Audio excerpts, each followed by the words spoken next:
Let's welcome in Dick Morris, because there's another component. We're hearing reports that South Carolina's junior senator, who happens to be African American and Republican, will come out next week for Marco Rubio. Right. So what does this do? Are we now minimizing Iowa and playing the establishment press game where suddenly it's all Rubio with the momentum, Dick? Yeah, Cruz is very likely to win this whole thing. He's going to go into New Hampshire with a great deal of momentum coming from Iowa.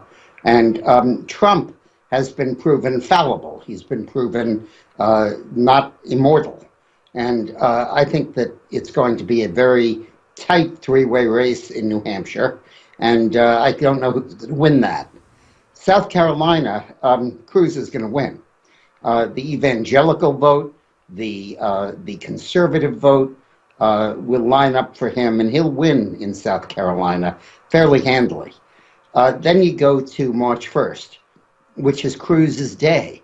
You have 152 delegates from Texas, and with Trump not being a viable opponent, he'll win them all.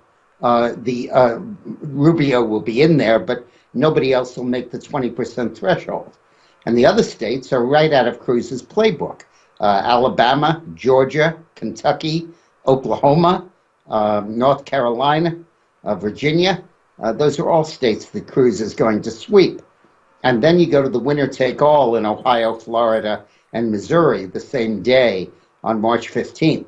And at that point, I think Cruz will defeat Rubio and Bush, for what it's worth, in Florida, and the game will be over. Matt Towery, you are shaking your head in disagreement with Dick's assessment. Your take on it. Well, wait. Look, I give great deference to Dick Morris. He's a tremendous political strategist. But I know the South, and I can tell you, South Carolina is going to be very hard for Cruz to win. The lower part of that state does not go for evangelical candidates. It's going to go for somebody who's pro-military, and I think Trump's going to do very well there. I know Georgia. I know the rest of these southern states. They tend to go towards evangelical candidates in many of these states, and Dick is right about that, but they're becoming more populist. And so here's the key. Trump has to keep himself alive in New Hampshire. I agree with that. If he loses New Hampshire, he has real trouble in South Carolina, and Dick's scenario could be right. But if he stays strong in New Hampshire, and if Cruz doesn't do well in New Hampshire, I think he's going to fade. And I think you're going to see more of a Trump-Rubio battle in South Carolina and on to the great dance in Florida. Rick Unger, you've had good fun analyzing the Republican race, and you have your doubts about the way Dick laid this out as well. Well, actually, I think Matt's analysis was exactly how I would have done it, too. I'm not quite sure why Dick thinks that Cruz is a likely winner in South Carolina. I think that's just absolutely not going to be the case. I think Matt's analysis about what happens when you get to the rest of the South is much closer to what's likely. Well, let's let Dick back in to offer his rebuttal and the reasons why he's saying what he's saying. Dick, we got about a minute and a half. Give us the lowdown.